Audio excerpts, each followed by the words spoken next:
Bonjour Bandeko Balandia, analysons avec Gilmas. Toti ko tala concert ya Koffi Olomide le Quadra, totali concert ya Werason, totali concert ya Fally Ipupa, Ericho Tanabe na Ferregola.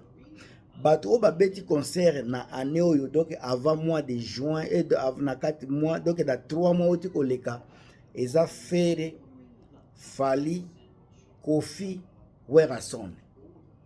Alors bandeko eza mutu na réseaux sociaux soloba makambo ndenge alingi makambo ndenge ya moni menga nazoya na eloko moko ya muke kaka surtout ba baza ko finga Koffi Olomide o baza ko critiquer Koffi Olomide so botali bien na ba panel ebele eza ba goloa za ko critiquer Koffi Olomide bazo benga ye koko soki ndenge nini ngana kondima na ngai personnellement na kondima warrior a critiqué Koffi ndenge alingi ngana kolinga warrior ya salango parce que ba exploit ya Fally ezoloba ebele mais tobosana te ke Koffi Olomide aza kosala azobeta concert na âge moko poussé azobeta ngo na ndenge ya kijene te.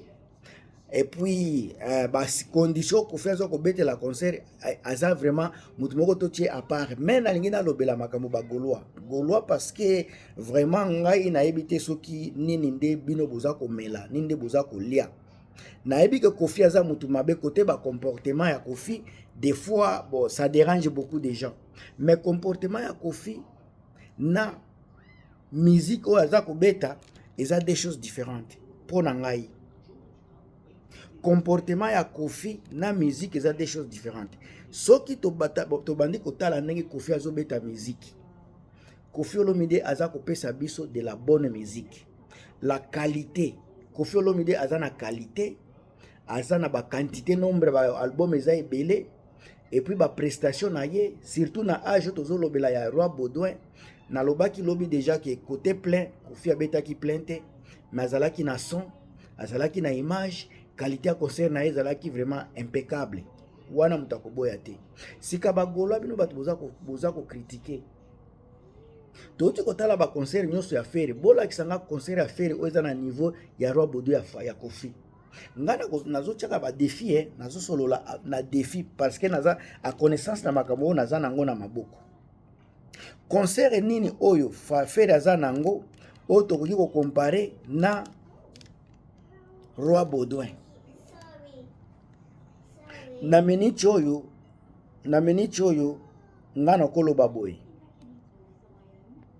Côté qualité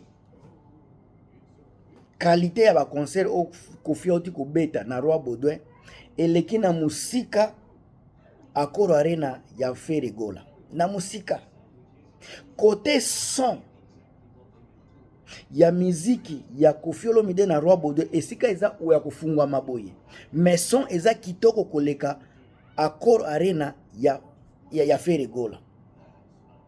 Soki botali qualité artistique ya Koffi Olomide, qualité artistique ezala na studio, ezala na CD, ezala na concert, Koffi côté art il donne de la qualité. Wana toki ko boya na biso te muto okoki kolinga na yo Koffi te pona comportement, okoki ko se plana Koffi te pona soki nini, mais tant tozolobela musique abeti musique koleka Ferregola na musika concert. Bagolo baza ko finga Koffi, baza ko critiquer Koffi na musique nyonso o Ferre abeti na poto. Ferre aza mutu ya concert te, Ferre aza mutu ya show te. Koffi Olomide obino boza ko critiquer azana ba sebene oyo Ferre atikala jamais kobeta, azana ba sebene oyo leki ba sebene ya Ferre, azana ba rumba oyo leki ba rumba ya Ferre. Sika boko sala comparaison ya nini? Côté art nazoloba Ferre ya kupusa na te pembeni ya Fally ya Fally oui pembeni ya Koffi nazolobela Koffi na minute oyo. Ba Gaulois bo peze bato ebele bakoya na makambo ya Wera, makambo ya Fally. Soki totali ba qualité artistique ya Fally na Wera, na Koffi Olomide, ce sont des vrais artistes. Côté art baza likolo, ngana lobaka bango misatu baza hors série parce que ba betaka ba streama écoute na bango ya musique na orientation eza na niveau ya ferité. Yes, just say that I'm almost done. Qualité artistique ya Koffi Olomide eza de loin supérieur ya qualité artistique ya Ferry. Ferry n'est pas azana qualité ya arrêté. Aza mutu moko doke parveni na musique na lobaka. Ferry azana musique oyo eza ya ba studio, eza ya concerté.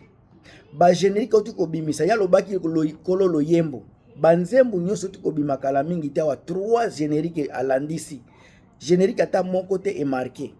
Mais côté Koffi Olomide, ba générique na ye eza ko cartonné. Encore ye moko aza ko assumer même animation. Boke na papa mobimba, boke na selfie. Nani na quartier nani nde muto ko ya ko contredire nga. Côté ba générique ya Koffi Olomide na ba générique ya Ferry Gola. Nani muto aza ko beta bien. Parce que tokene na rumba te Koffi Olomide aza monstre, côté ba rumba aza monstre, côté koyemba aleki Ferry na musika. Koffi ndenge asakanaka na mongongo bon polémique ya ba fan ezeloko mosusu na critique analytique eza pe mutu awa nazo sala critique analytique naza ko analyser analyse naza ko sala eza analyse ya goloate analyse naza ko sala eza analyse ya ba fan te naza ko pesa bino ba analyse kitoko naza ko analyser oyo aza mayele tinda ko loba makambo ebele menga naza ko analyser oyo ngana yebi oyo biso nyonso toza komona art oyo Koffi a présenté na Roi Baudouin art wana côté koyemba orchestration chorégraphie nini synchronisation ya mungongo na ye ba guitare ba son wana Ferry aza na niveau wana te papa Ferry aza na niveau wana te Ferry botika biloba loba botika ba aventure Ferry aza na makambo wana te bien que Koffi aza mutu oyo batu ba kritika kebele eza ba côté ba comportement ezala ka côté musique te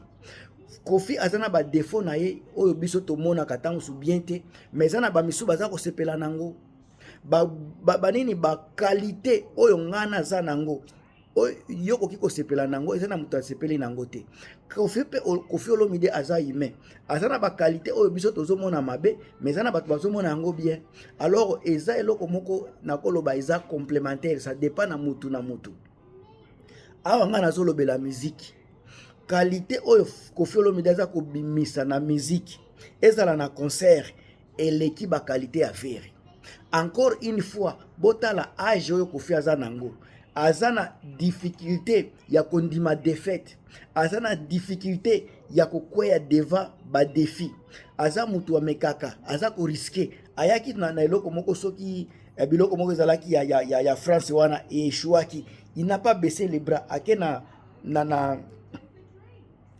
Paris Sud ce grand Paris Sud abeti concert kuna ake na ING Arena ake na nini na lelo ake na Roi Baudouin nyoso batu bazali koloba akobeta te malgré lui malgré âge azobeta sika Ferry mutu aza déjà ko annuler ba concert pamba na 50 ans na 20 ans akozala wapi parce que dans 20 ans akozala pe na 70 ans dans 20 ans Ferry Gola kozala na 70 ans sika soki déjà na 50 ans akomi na difficulté ba concert oyo fe kokwe kofina no azala na difficulté ya kobeta concert te à part makambo ba combattant muté bloquer bato ebele alors sika soki kofina no azua problème te na musique na âge na esika na 70 ans azako continuer azako tia ba olemete azako bunda mais Ferry azako échouer place Ferry azako échouer sika mutu na ndebo zo sala ba comparaison na ye ndeko na ngai botika ba aventure na ba concert oti ko beta